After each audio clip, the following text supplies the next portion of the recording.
comunicação para transmitir as suas ideias, esse é o seu governo. O rádio sempre presente na vida das pessoas e por isso a gente faz esse agradecimento inicial ao senhor.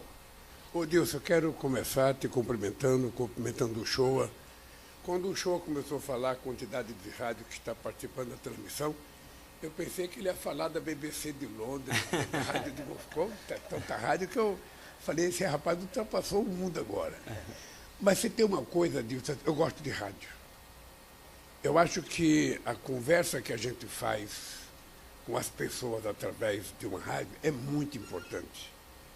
É muito importante porque as pessoas podem se locomover com o rádio em qualquer lugar, não precisa ficar sentada no sofá, pode estar trabalhando em casa, pode estar carpinando, pode estar lavando, pode estar passando, pode estar estudando. A pessoa está lá, não precisa tirar o olho para enxergar. Então eu gosto porque é uma entrevista mais verdadeira, é uma coisa mais tete-a-tete, é uma pergunta mais, eu diria, mais contundente.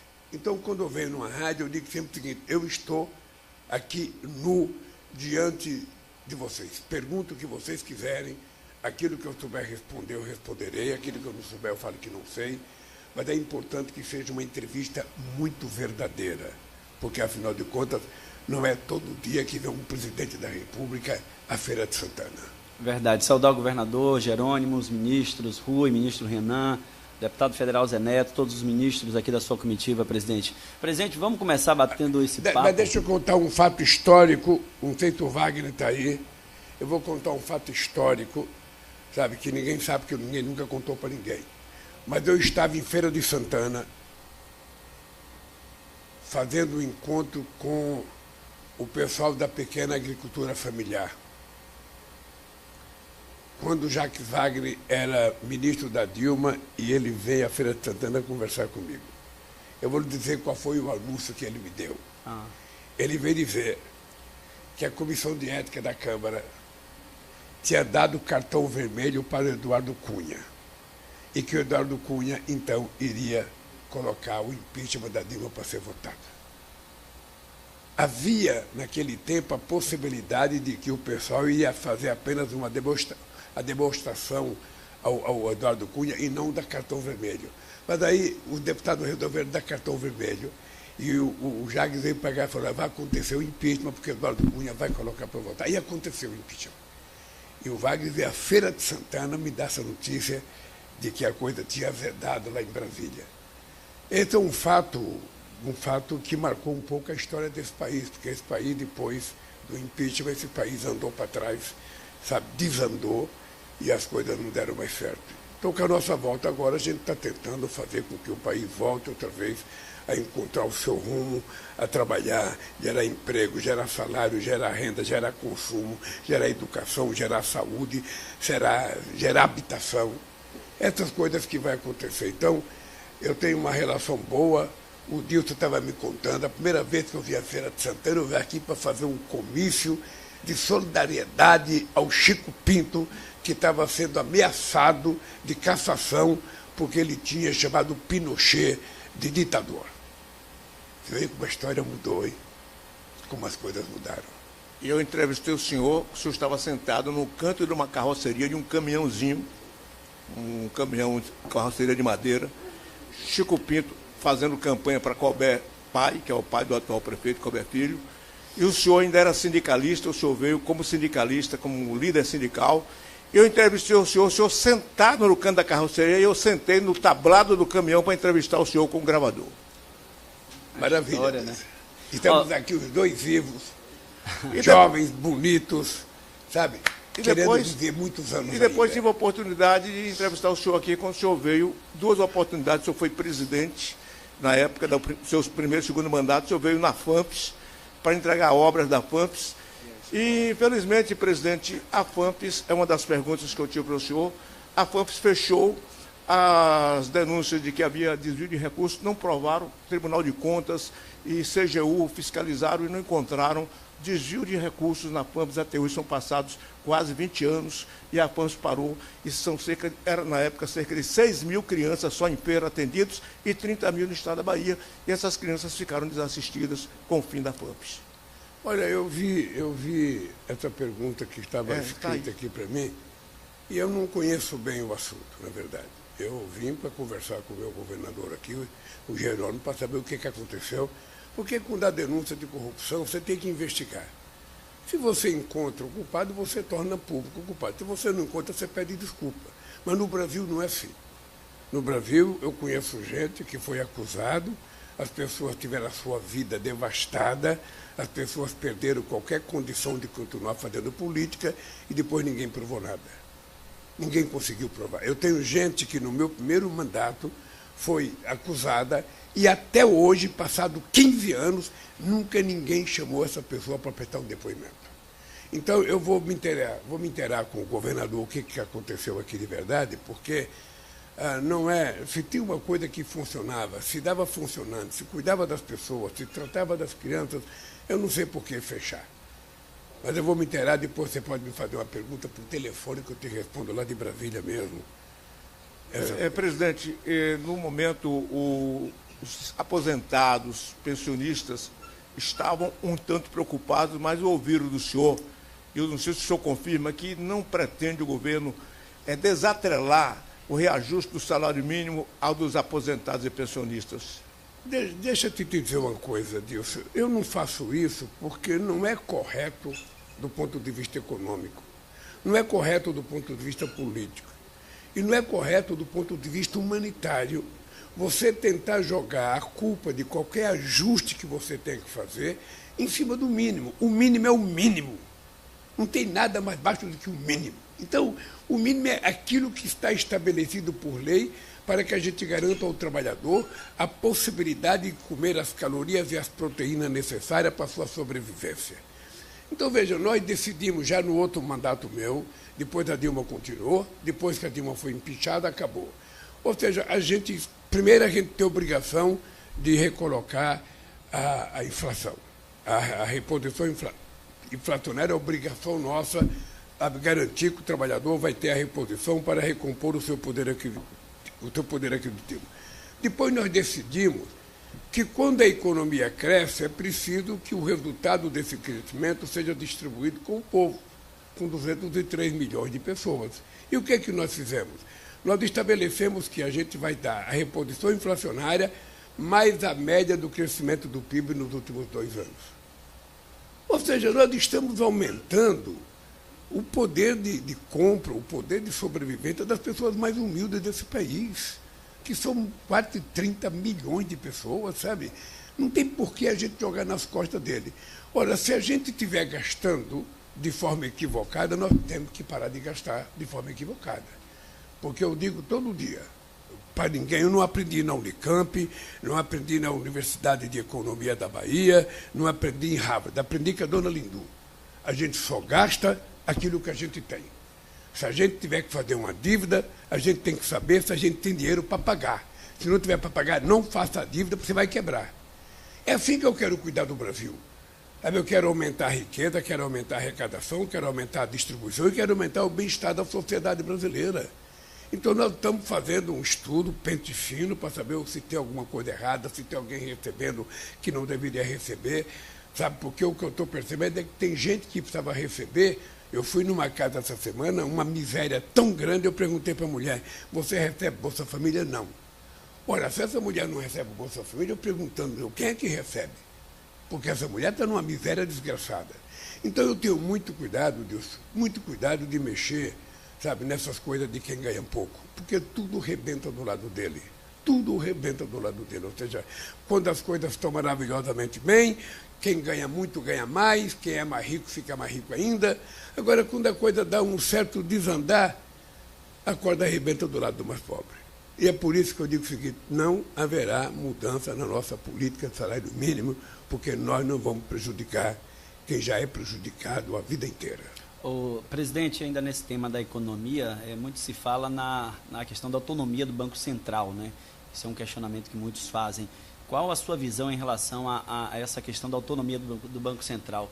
Manter do jeito que está? Qual a posição do senhor? Não é uma discussão de muita gente. Quem quer o Banco Central autônomo é o mercado, que fazem parte do cupom, que determina a meta de inflação, que determina a política de juros. Eu tive um Banco Central independente. O Meirelles ficou 8 anos no meu governo, como presidente do Banco Central, e o Meirelles teve total independência para fazer os ajustes que quisesse fazer, sem que o presidente da República se metesse.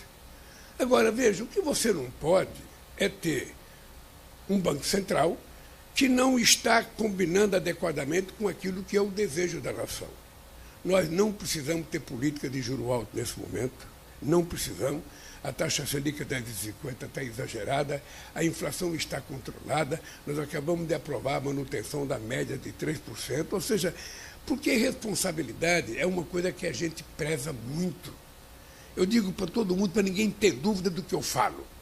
Eu vivi dentro de uma fábrica recebendo salário numa inflação de 80% ao mês.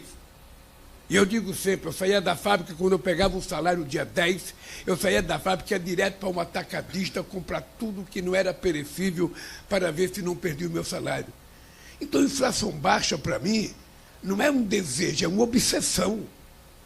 Porque eu sei que quanto mais baixa a inflação, mais o trabalhador tem poder aquisitivo, mais o dinheiro dele vai render. Então, faz parte da minha vida. Isso não é um programa de governo, não é um discurso para você, o Shoa, ou um discurso por Deus no microfone da Rádio Princesa. Não, isso é uma profissão de fé que eu carrego.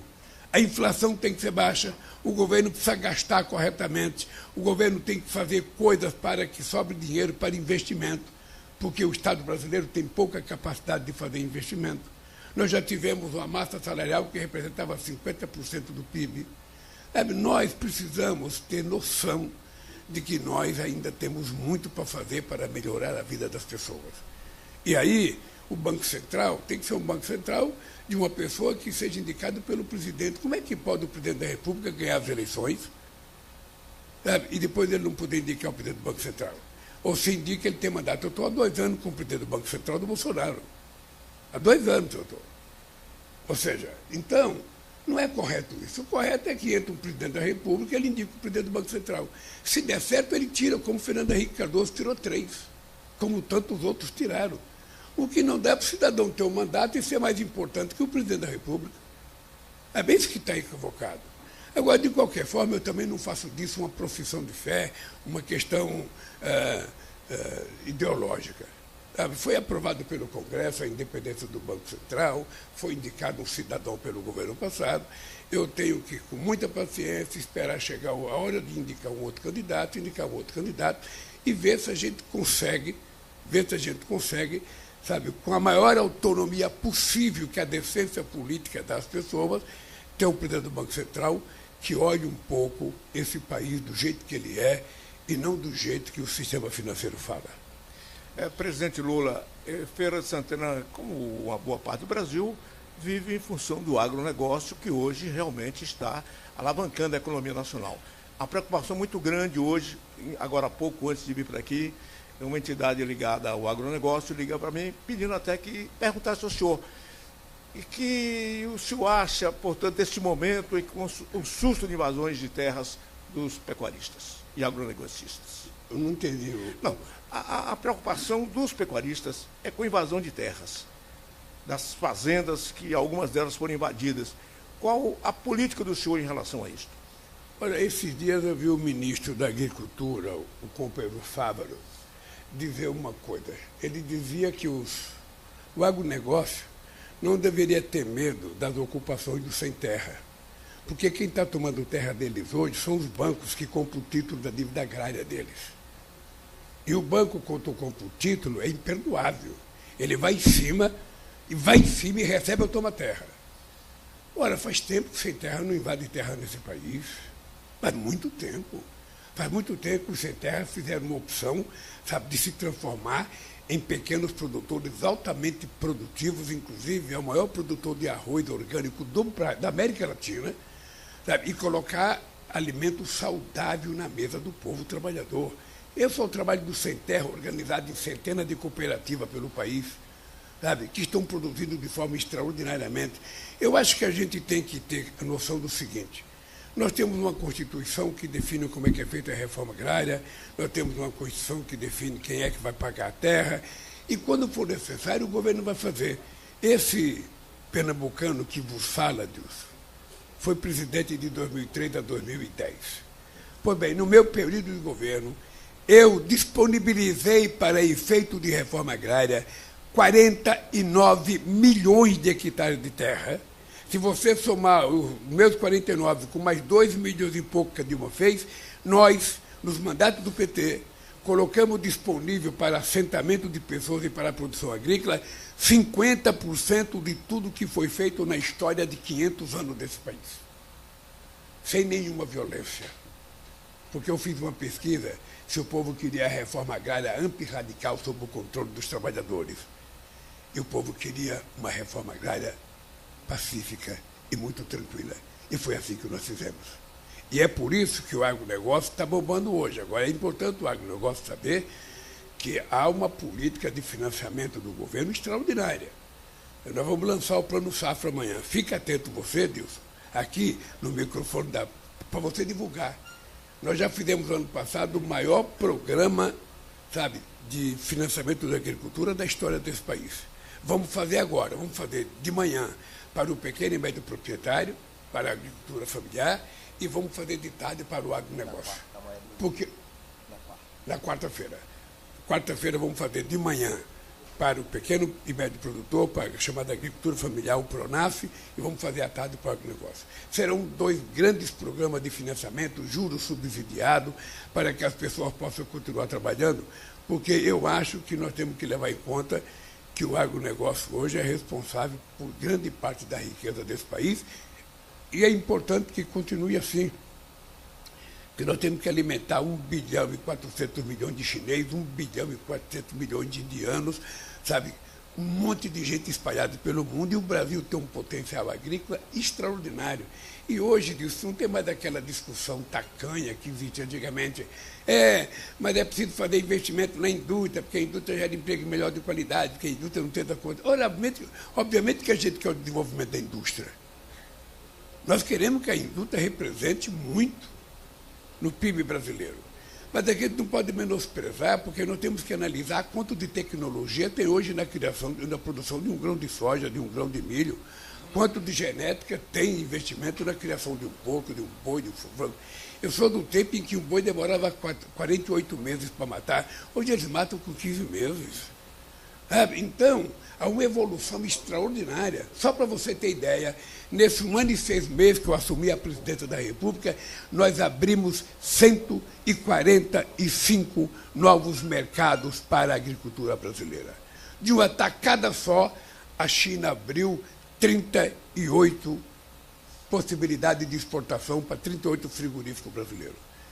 Então, meu caro, é o seguinte, a gente vai trabalhar para o agronegócio continuar crescendo, a gente vai trabalhar para que o pequeno e médio produtor continue crescendo, e a gente vai trabalhar para a indústria brasileira voltar a crescer. Por isso é que nós criamos a nova indústria brasileira, coordenada pelo ministro Geraldo Alckmin, para que a gente possa incentivar, sabe, a indústria siderúrgica, a indústria naval, a indústria petroquímica, sabe, o pequeno e médio empreendedor brasileiro, que nós agora anunciamos um programa chamado Acredita, que vai ser o mais importante programa de crédito já feito nesse país, crédito para todo mundo, crédito para um companheiro que cata papel na rua para fazer reciclagem, crédito para os pequenos e médios empreendedores, para dono do restaurante, para dono de loja, e também crédito para habitação. Nós queremos fazer uma revolução de crédito nesse país, para que os trabalhadores que ganham um pouco mais e que não querem comprar uma Minha Casa Minha Vida, eles possam comprar uma casa de 100 metros quadrados, 150, 120, e nós vamos, então, disponibilizar crédito para essa gente. Você vai ver o que vai acontecer. Nós já anunciamos esse programa chamado Acredita, mas ele só vai ser concluído em setembro, porque são várias entidades, Banco do Brasil, Caixa Econômica, BNDES, sabe, Ministério da Fazenda, Ministério da Casa Civil, Ministério do Meio Ambiente. Então, como o SEBRAE, como tem muito ministério envolvido, leva um tempo para a gente poder saber o que cada um vai fazer, mas eu tenho certeza que esse programa Acredita será uma revolução creditícia nesse país. Porque se o país tiver crédito, o país vai para frente. É preciso crédito a juros baratos para que o povo possa ter vontade de investir. A gente está batendo papo com o presidente da República, Luiz Inácio Lula da Silva, aqui pela Princesa FM, pelas emissoras da Rede Baiana de Rádio e da Rede de Rádio Capuchinhos. Presidente, o senhor falou desse novo projeto que eu acredito, e o senhor lembrou também do Minha Casa Minha Vida, que eu acho que é uma das maiores marcas dos governos do PT. O senhor acredita que esse novo projeto ele vai ser superior ao Minha Casa Minha Vida, que foi uma grande marca do seu governo? Deixa eu falar uma coisa para você. E Feira de Santana, inclusive, foi referência no Brasil em relação à Minha Casa Minha Vida. Em 2010, dia 29 de dezembro de 2010, eu estava em Salvador, anunciando a assinatura de 1 milhão de contratos. A gente começou em 2009, a gente foi fazendo o cadastro, chegou a 1 milhão, eu vim anunciar aqui na Bahia. A partir daí já foram construídos quase 7 milhões e 800 mil casas nesse país. Só a Feira de Santana já recebeu 65 mil casas. Eu lembro que no outro mandato eu vim aqui acho que 2 ou 3 vezes inaugurar casa. E agora nós estamos aqui para anunciar mais 1.075 casas novas, estamos aqui para anunciar, sabe, regularização para o pessoal. 4.853 famílias vão ter suas terras regularizadas, e dessas 4.853 famílias, 1.371 vai ter, sabe, melhoria na sua casa. Ou seja, nós também tomamos uma decisão de pegar tudo que é terra pública, tudo que é terra da União espalhada pelo Brasil, e a gente fazer com que essa terra vá para a prefeitura, vá para o governo do Estado, para não ficar terreno baldio nesse país, e o povo morando em palafita, o povo morando em costa. Então, meu caro, nós vamos fazer uma outra revolução. Mas eu vim aqui para a Bahia para fazer uma coisa, Odilson. Eu vim aqui para a Bahia porque eu sou agoniado com a Bahia, porque eu estou tentando duplicar essa rodovia ligando Bahia ao resto do mundo, ou seja, há muito tempo. É uma de contorno, faz licitação, uma coisa anda, depois a coisa para, faz licitação, uma coisa anda, a coisa para. Eu falei para o meu ministro Renan Filho, que está aqui do transporte, cara, pelo amor de Deus, eu quero ir na Bahia, quero ir em Feira de Santana, que tem um tráfego mortal de tanto caminhão, nós temos que ver e dizer que vai melhorar as coisas. Então eu estou aqui para quê? Eu estou aqui para anunciar uma entrega de obra, 4 ordens de serviços e 2 avisos de licitação. São 2 bilhões e 800 milhões de investimento para a gente melhorar as condições de deslocamento rodoviário na nossa querida Bahia. Nós vamos fazer a duplicação da BR-116, 166, inauguração de 40,3 quilômetros, incluindo a parte oeste do Rodanel de Feira de Santana. Obra iniciada em 2014, que foi paralisada e nós intensificamos a partir de 2023. Ordem de serviço para a duplicação de mais 53 quilômetros, contratada em 2014, que estava paralisada também. Nós vamos fazer um aviso de licitação do contorno leste de Feira de Santana, 7.200 quilômetros, um dos maiores gargalos rodoviários do estado da Bahia e também do Brasil. Ordem de serviço para a pavimentação da BR-030, uma das poucas não pavimentadas na Bahia, 2 trechos da BR-101, de Maraú e de Cocos a Mambai, e depois nós vamos fazer o seguinte, essa coisa atravessa a nossa querida região produtora de grão na Bahia, e por isso a gente está interessado em que esse investimento... Nós vamos fazer edital de licitação para a duplicação da BR-101, 83,6 quilômetros, entre Divida de Sergipe e Três Rios, estava paralisada desde 2022. E ordem de serviço para o trecho da Fiol 2. Serão 137 quilômetros entre Bom Jesus da Lapa e São Desidério. Trecho estava também paralisado e sem empresa. O Dilson e o Shoa, vocês não têm noção do que foi o desmonte desse país no governo passado. Vocês não têm noção. Só vou dar uma ideia para você. A coisa foi tão grave que nós encontramos 87 mil casas paralisadas. Eu fui agora em Fortaleza inaugurar a casa que era para ter inaugurado em 2018. Conjuntos habitacionais que começaram em 2013, 2014, pela presidenta Dilma, simplesmente foi paralisado. E as mentiras, o fake news, dizendo que ia fazer casa verde e amarela, carteira de trabalho verde e amarela, não sei o que lá, verde e amarela, e cadê o dinheiro? E cadê as casas verde e amarela que não tem nenhuma? Então, nós estamos retomando só obras escolares, entre creche e escola, foram 6 mil obras paralisadas. Envolve posto de saúde, envolve UPA, envolve clínica, sabe? Era um descalabro, além do que o governo passado utilizou 60 bilhões de dólares, o equivalente a 300 bilhões de reais, para ver se não saía do governo. Então, nós encontramos um país, vocês sabem como é que foi. Nós chegamos, eu comecei a governar antes de tomar posse. Enquanto o nosso adversário estava em casa chorando, sabe? Estava em casa lamentando, quando é que eu vou para Miami? Quando é que eu corro? Eu não vou entregar a faixa para o Lula. A gente já estava governando porque a gente teve que fazer um acordo da PEC da transição para poder cobrir o rombo que eles tinham deixado. É a primeira vez na história que um presidente começa a governar antes de tomar posse. E nós fizemos isso. Fizemos isso para salvar esse país. E hoje eu estou muito confortável disso, porque o país encontrou o seu rumo. Se você analisar os números, os negacionistas diziam que o PIB ia crescer 0,8%, cresceu 3%. E agora vai crescer mais. Porque o desemprego, o menor desemprego desde 2014, divulgado ontem pela PNAD, 7,1% de desemprego, o menor de 2014. A massa salarial cresceu 11,7%. 87% dos acordos salariais que estão sendo feitos agora são acordos salariais feitos com ganhos acima da inflação, coisa que no governo passado era 87%, com menos do que a inflação. Então, esse país encontrou o seu rumo, cara. Nós vamos crescer, nós vamos continuar fazendo muito investimento em educação, muito investimento em saúde, mas muito investimento no desenvolvimento do país. E é por isso que eu vim anunciar essas estradas aqui toda na Bahia, porque é um compromisso desde o começo. As pessoas se esquecem que eu, em 1952, com a minha mãe e mais 7 irmãos num pau de arara, passei por essa Bahia, passei por essa Feira de Santana. E naquele tempo a gente dormia embaixo do caminhão, porque não tinha pensão. Era comendo queijo, farinha de mandioca, rapadura, sabe? E água. E a água a gente pegava diretamente de São Francisco, não tinha filtro, não tinha nada. Então, o meu carinho por essas coisas é muito forte, porque tudo isso faz parte da minha imagem de criança, da minha imagem de retirante nordestino. Então, nós vamos cuidar dessa rodovia da Bahia para, sabe, nunca mais ninguém esquecer, sabe, que fomos nós que consertamos essas estradas. E agora, com o apoio do Jerônimo, porque aqui na Bahia a gente tem sorte e muita competência.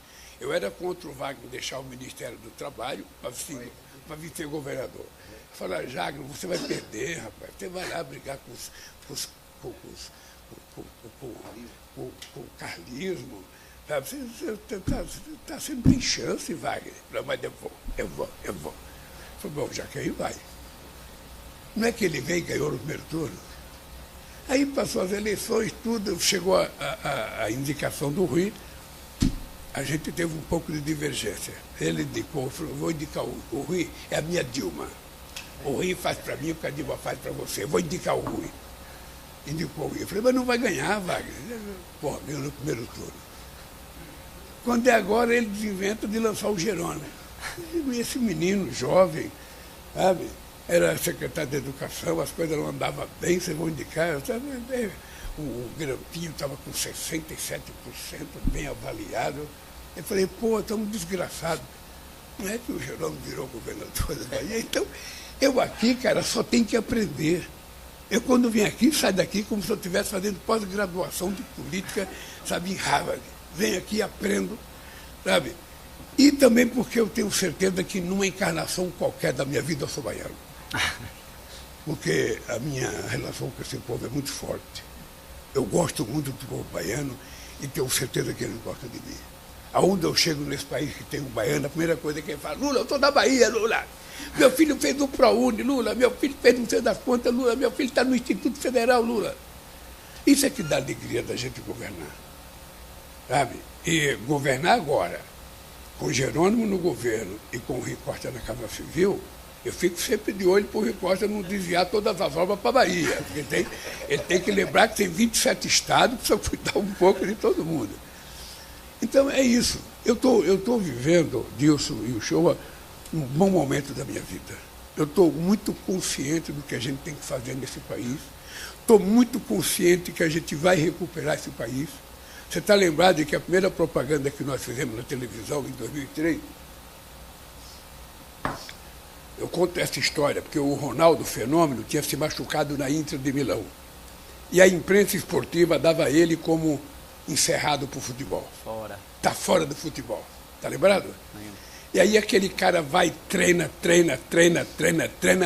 volta e o artilheiro da Copa do Mundo de 2002. Aí nós fomos procurar o Ronaldão para fazer uma propaganda. O que eu queria passar a ideia? A ideia de que eu sou brasileiro e não desisto nunca. E isso era apareceu o Ronaldo treinando, tá aí voltando. Eu quero que o povo brasileiro saiba, a gente não pode desanimar, a gente não pode desistir, cara. Você levanta de manhã, você está com alguma coisa errada, você está nervoso, sabe? Para de ficar nervoso, pensa em Deus, pensa na sua família, pensa no seu filho e arruma uma cauda para a gente consertar esse país. Esse país tem que dar certo, não é possível. Esse país extraordinário, sabe, que tem todas as riquezas minerais que nenhum outro tem, que tem 8.000 quilômetros quadrados, a maior floresta tropical do planeta Terra, que tem quase 13% da água doce do mundo, que tem uma costa marítima de 8.000 quilômetros, que tem 16.000 quilômetros de fronteira. Rapaz, isso aqui é quase como se fosse um paraíso que Deus fez para nós. Então vamos pegar esse paraíso e transformá-lo numa coisa extraordinária. Esse é o meu desejo. E ninguém, hipótese alguma, ninguém vai me tirar do sério nesse negócio. O senhor falou aí de política, do senador Wagner, do ministro Rui, do governador Jerônimo. O senhor tem aqui um deputado federal, né, do PT, seu deputado federal lá, e que vai para mais uma pré-candidatura aqui à Feira de Santana, né? As pessoas aqui brincam que o senhor tentou 4 vezes e se elegeu, e que o deputado está indo para a quinta. Né? Como é que o senhor acompanha aí o deputado federal Zé Neto? Não, aqui na Bahia nós temos uma situação política muito boa, porque além dos petistas, nós temos aliados. Né? Um cara como o Otto, eu considero o Otto um senador do PT, um senador de uma lealdade extraordinária, e as alianças que eles fizeram para governar a Bahia que tem resultado para nós no governo federal. Olha, eu acho que o dia do Zé Neto vai chegar. Eu tenho certeza, sabe? Por quê? Porque vai chegando um momento em que as pessoas começam a falar, porra, esse cara é teimoso, esse cara gosta de brigar, esse cara é tinhoso, esse cara é aquele centroavante rompedor, que não tem medo de nada, vai para a luta, se propõe, disputa, se perde, tudo bem, perde e vai para a rua outra vez, começa com o povo. Eu vou contar uma história para você, o show. Em 1998 eu perdi as eleições para o Fernando Henrique Cardoso. O Mangabeira Unger foi no meu comitê me convidar para ir para Harvard, passar 6 meses em Harvard fazendo um curso. Isso em novembro, dezembro de 98. Eu falei para o Mangabeira, eu não posso ir para Harvard, eu acabei de perder uma eleição, cara. Eu tenho milhões de pessoas que votaram em mim, eu perdi as eleições, eu tenho o meu partido, eu tenho os meus sindicalistas, eu tenho meus amigos, eu vou sair? Não, eu vou viajar ao Brasil a partir de janeiro para ir conversar com essa gente, levantar a moral da minha tropa. Como é que eu vou deixar minha tropa aqui e vou para Harvard? Não, eu não fui. O Ciro foi no meu lugar e votou o que votou. É isso. Então eu estou bem no Brasil, estou bem. Adoro viajar ao Brasil, adoro. Hoje certamente o Jerônimo vai me oferecer um acarajé. Certamente, eu estou com água na boca desse tal de acarajé. Mas eu vou esperar por uma baiana que faz lá no Palácio de Ondina. Mas eu estou bem. Então, eu acho que o Zé Neto é uma figura importante, ele sabe que não é fácil, é preciso muita dedicação, muita andança, muito bater palma na casa das pessoas, conversar com as pessoas, tirar dúvida. Sabe que um dia vai chegar. Chegou para mim. Sabe, eu fui visitar a Juiz de Fora agora, a prefeita perdeu 4 vezes também, chegou para ela. A Le Pen na França, cara. A Le Pen, depois de perder tanto ali, o pai dela está chegando para ela. Sabe, então, as coisas assim. A gente tem que teimar. Tem que lutar, tem que brigar e tem que fazer as coisas certas. Uma coisa que a gente tem que aprender é que a gente tem que aprender a falar com o povo o que ele quer ouvir da gente. Porque às vezes a gente fala o que a gente pensa, só o que a gente pensa, e não é isso que o povo quer ouvir, o povo quer outra coisa. Então é preciso a gente ir fazendo uma modelagem.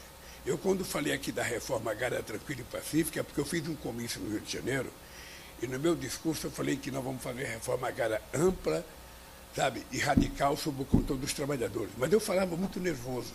Aí, quando eu desci do caminhão, uma senhora de cabelo branco falou assim para mim, Lula, eu voto em você, Mas você não pode ficar nervoso quando você fala, você não pode gritar, você estava babando, cara. Isso me dá medo. Você pode falar de reforma agrária, sabe, de forma mais tranquila, sem precisar brigar. Aí nós fizemos uma pesquisa. E a pesquisa era o seguinte: você quer reforma radical, ampla e radical sobre o controle dos trabalhadores, ou quer uma reforma agrária tranquila e pacífica? 90% queria tranquila e pacífica. Então, por que eu vou entrar em guerra se o povo quer paz? Então, eu estou bem, acho que o Neto tem chance. Feira de Santana é uma experiência administrativa importante, é uma cidade extraordinariamente grande, com muitos problemas, ele sabe disso, e eu fico torcendo para que dê certo, fico torcendo para que ele possa ser eleito prefeito, fico torcendo para que ele consiga concluir um programa de governo aqui, e ele agora tem muitos aliados aqui de competência. Né? Agora não é ele só, agora é ele, é Rui, é Wagner, é Otto, é o Jerônimo, é o Lula. Se eu puder ajudar um pouquinho, eu ajudo, mas sabe, eu sou de fora. Mas eu acho que ele tem uma chance, ele merece, é um bom deputado, é um rapaz altamente preparado. Eu acho que vai dar certo. Presidente Lula, um caminho internacional. Uma pesquisa feita recente, de ontem para cá nos Estados Unidos, dá conta que 72% da população é contra a reeleição, não pela capacidade administrativa dele, mas pela capacidade física dele de assumir uma eleição nos Estados Unidos, e que Kamala Harris pode até substituir. Gostaria de saber qual a opinião do senhor e uma outra opinião, já que nosso tempo está chegando, né? Pelo senhor seguiria até amanhã, mas o senhor tem outros compromissos e a nossa assessoria já nos recomenda com muita categoria. E outra coisa, Zelensky disse que não perdeu a esperança de ter o senhor do lado dele. O senhor acha que o que é que mudaria esse panorama internacional em referência a Biden? E ainda tem a França, né? A França, ele falou de repente. Biden e Zelensky. Deixa eu dizer uma coisa para os nossos ouvintes. É muito difícil a gente dar palpite num processo eleitoral de um outro país. É muito difícil porque depois do resultado eleitoral, a gente tem que conviver com quem ganhou as eleições. Então você tem que tomar cuidado para não criar animosidade. Eu, pessoalmente, gosto do Biden. Já encontrei com o Biden várias vezes. Sabe? Eu acho que o Biden ele tem um problema, sabe? Que ele está andando mais lentamente, ele está demorando mais para responder as coisas, possivelmente esteja pensando. Mas quem sabe da condição do Biden é o Biden. Eu fui visitar o presidente Sarney, sabe, essa semana, sabe, sexta-feira passada no Maranhão, tem 94 anos, o Sarney está preocupado com as eleições de 2026, cara. Eu pensei que ele estava aposentado, está não. A cabecinha dele está 1000 por hora. Fui visitar o Fernando Henrique Cardoso na semana passada, está com 93 anos, também a cabeça está boa, falando mais lentamente por causa da idade. Eu fui visitar todas as pessoas que já passaram de 80 e poucos anos, que estão meio em situação de saúde precária. E eu acho que o Biden é ele que sabe. Veja, porque uma pessoa pode mentir para si mesmo, pode mentir para todo mundo, mas ele não pode mentir a vida inteira para ele mesmo. Então, o Biden é que tem que avaliar. Se ele está bem, ele é candidato, tudo bem, ele acha que está em condições, ótimo. Mas se ele não está, é melhor eles tomarem uma decisão. O que foi chato e desagradável é que no debate expuseram muito a fragilidade do Biden. Primeiro, do outro lado, um cidadão, sabe, mentiroso, porque disse, segundo o New York Times, contou 101 mentiras no debate. Sabe? E do outro lado, o Biden, sabe, com uma certa morosidade para responder as coisas. Mas quem sabe da saúde dele é ele, não sou eu. Então, eu acho que tem que ser levado muito em conta, porque as eleições nos Estados Unidos ela é muito importante para o resto do mundo. Não é para os Estados Unidos, é para o resto do mundo. Porque a depender de quem ganhe, e a depender de que política externa que quer ter os Estados Unidos, a gente pode melhorar ou a gente pode piorar o mundo. E eu acho que é importante a gente levar em conta que é preciso melhorar o mundo. O mundo precisa ficar mais humano, o mundo precisa ficar mais solidário, mais fraterno, sabe? Mais humanista, na verdade é essa. As pessoas estão muito raivosas, as pessoas estão muito irritadas. Então, eu fico torcendo pelo Biden. Deus queira que ele esteja bem de saúde, Deus queira que ele possa concorrer. Senão o Partido Democrata pode indicar outra pessoa. Aqui eu estava preso. Eu indiquei o Haddad, faltava poucos meses para a campanha. E o Haddad teve uma boa participação na campanha, pelo curto prazo que ele participou. Mas é isso, cara. O Biden tem que contar até 10 e saber o seguinte: eu vou ou não vou, eu posso ou não posso, eu estou em condições ou não estou. Só ele pode dizer. E Zelensky, com essa ideia de que Zelensky, espera que o senhor mude de pensamento? Não, eu não mudo de pensamento pelo seguinte, porque eu sou contra a guerra. Eu sou contra. Essa guerra foi desnecessária. Essa guerra poderia ser resolvida numa mesa de negociação. É por isso que o meu governo, desde o primeiro mandato até agora, a gente está defendendo uma mudança no Conselho de Segurança da ONU, nos membros permanentes, que são Estados Unidos, Rússia, China, Inglaterra e França. Os mesmos que estão aí desde 1945. Não é possível, é preciso colocar mais países, colocar mais representatividade da África, da América Latina, a Índia tem que entrar, a Alemanha, o Japão, para que a gente tenha um Conselho de Segurança com força política para tomar decisões e evitar guerras. Poderia ter sido evitado. Então, o que eu tenho dito para o Zelensky, já mandei meu assessor especial, Celso Amorim, ir à Ucrânia conversar com o Zelensky, já mandei ir à Rússia conversar com o Putin, para ver se há uma brecha da gente começar a discutir um acordo, uma paz. Quando tiver essa brecha, o Lulinha entra para ajudar a resolver. Mas participar da guerra, não participarei. Agradecer. Aliás, eu vou lhe contar uma história que eu vou contar para a Bahia hoje. Em 2003, eu tinha ganho as eleições, em 2002. Em dezembro de 2002, eu fui convidado pelo Bush para ir à Casa Branca. Quando eu cheguei na Casa Branca, o Bush estava ensandecido porque ele queria invadir o Iraque, era preciso pegar os terroristas daqui, que destruíram as torres, ele precisava pegar o Iraque, precisava pegar o Osama Bin Laden e tal. E queria fazer a guerra com o Iraque e me convidou para fazer a guerra. O Brasil precisa entrar, porque se o Brasil entrar na guerra, depois o Brasil participa da reconstrução do Iraque. Eu falei, presidente Bush, primeiro é o seguinte, o Brasil fica a 14 mil quilômetros do Iraque. Segundo, eu não conheço Saddam Hussein, não tem nada contra ele. Não tem nada contra o Iraque. Terceiro, eu estou querendo fazer uma guerra contra a fome no meu país, que tem 50 milhões de pessoas passando fome, e essa guerra eu vou vencer. E disse para ele, não vou participar de guerra, vou fazer a minha guerra. E graças a Deus a gente conseguiu tirar o Brasil do mapa da fome e agora voltou por responsabilidade do governo passado, mas que nós já temos 24 milhões agora e vamos zerar isso. Eu não quero ninguém com fome nesse país, eu quero todo mundo tomando um café, bem gostoso, se tiver um cuscuzinho, um ovo frito, uma macaxeira, um inhame, um cará, tudo bem. Se não tiver, pode ser um pão com mortadela, mas um cafezinho quente com leite. Eu quero todo mundo almoçando, eu quero todo mundo jantando, eu quero que as crianças tenham uma merenda escolar. Aliás, você sabe que a refeição escolar ficou 7 anos sem reajuste? Vocês acreditam que é possível a refeição dos nossos filhos ficarem 7 anos sem ter reajuste? Eu tive que entrar e dei 39% de reajuste. É um negócio absurdo o que aconteceu nesse país. Então, eu tenho as minhas guerras aqui internas para fazer. A minha guerra é melhorar a vida do povo brasileiro. É ver as crianças bem estudadas, bem formadas. Vocês vão ouvir hoje do chamado programa Pé de Meia, o que nós fizemos com o Pé de Meia. Não sei se você já ouviu falar disso. É um programa para a gente evitar que meninos e meninas de 14, 15, 16 anos deixem de estudar o ensino médio para poder trabalhar. Nós queríamos ele na escola. E para isso a gente criou uma poupança. Uma poupança que vai dar 2 mil durante 10 meses. Quando chegar no final dos 10 meses, se ele tiver participado 80% das aulas e passar de ano, ele vai receber mais 1.000. Aí já são 3 mil. No ano seguinte, a mesma coisa, 10 de 200 e mais 1 de 1.000. E no terceiro ano, quando ele terminar, ele pode ter 9 mil reais numa poupança. E a gente está fazendo isso para quê? Porque se eu não fizer investimento em educação agora, se eu não acreditar que é preciso formar essas crianças, eu amanhã vou ter que gastar esse dinheiro para fazer cadeia. É isso. Para enterrar jovens mortos pelo narcotráfico, pelo crime organizado. Então, a hora de investir é essa idade.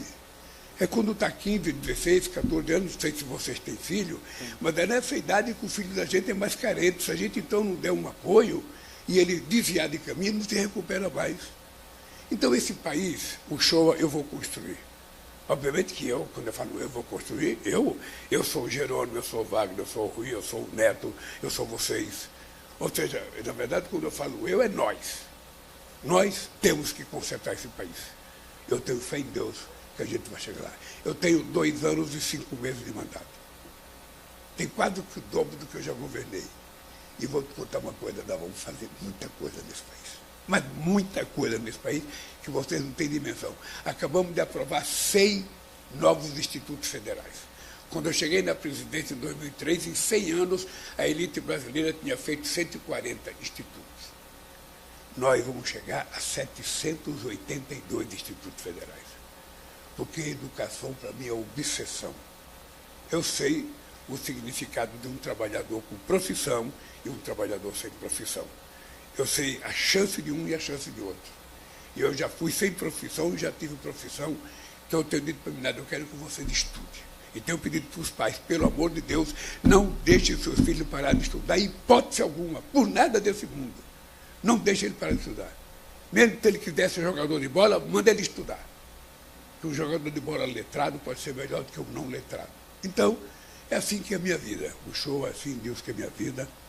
Eu quero agradecer a vocês essa entrevista, dizer para vocês que, para mim, a rádio é uma coisa muito importante, eu tenho um apreço muito grande por entrevista de rádio, e agora que vocês descobriram o caminho da minha assessoria, quando tiver uma coisa importante, você fala, pô, nós queríamos ouvir o presidente Lula, diga para o meu pessoal, porque a gente pode fazer do Palácio da Alvorada, bota o microfone lá, o Estuquinho bota a câmera dele, a gente faz como se estivesse ao vivo. Vocês dois bonitão aqui, eu bonitão lá, e a gente conversa com o povo, a Bahia inteira. Muito obrigado pelo carinho. Agradecer ao senhor, né, Dilson? Agradecer a todas as emissoras de rádio que estão aí, a Bahia inteira acompanhando o presidente Lula nesse momento, comandado aqui pela Princesa FM, pelos programas Altos Papos e Bom Dia Feira. E agradecer ao nosso superintendente, Frei Jorge, que abriu todo esse espaço das emissoras para que a gente pudesse fazer esse bate-papo com o presidente, com o governador e toda a sua comitiva, Dilson. Bom, eu agradeço pessoalmente. Mais uma entrevista que eu faço com o presidente Lula. Essa entrevista que a gente tem realmente o prazer de divulgar em toda a Bahia, porque o senhor, nesse momento, o senhor falou para toda a Bahia, para a Chapada Diamantina, para o Norte, para o Nordeste, para o Sul, para a capital baiana também, né, através das rádios da capital, da Rádio Recôncavo. E agradecer, viu, presidente? E o senhor se sinta mais radialista a partir de hoje. Deus, muito obrigado, muito obrigado. Muito obrigado aos ouvintes da Rádio Sociedade, da Rádio Guaraíba, da Rádio Interativa, da Rádio Nova Cidade, da Vale FM, da Rádio Costa Sul, da Rádio Andaiá, e da Rádio Jaraguá, e da Rádio, a última lá? Recôncavo. Recôncavo, Recôncavo Baiano. Se eu pudesse, eu ia mandar um recado para Dona Canoa. Mas como ela já foi para o céu, está de lá olhando a gente aqui bonitão. Obrigado. Tá? Um abraço. Que Deus abraço do coração. Assim com o senhor. E o governador, o governador Jerônimo está aqui, o ministro Rui Costa, e o ministro Renan também, nosso agradecimento. O deputado Zé Neto também, que está aqui. E o ministro Jader Filho, que veio aqui anunciar, hoje ele vai assinar 1.075 casas aqui em Feira de Santana. Ok, obrigado e até uma próxima oportunidade, presidente. Abraço, abraço. Abraço a todo mundo que estava ouvindo aí a Rádio Princesa FM, a todas as emissoras. A gente agora encerra esse bate-papo com o presidente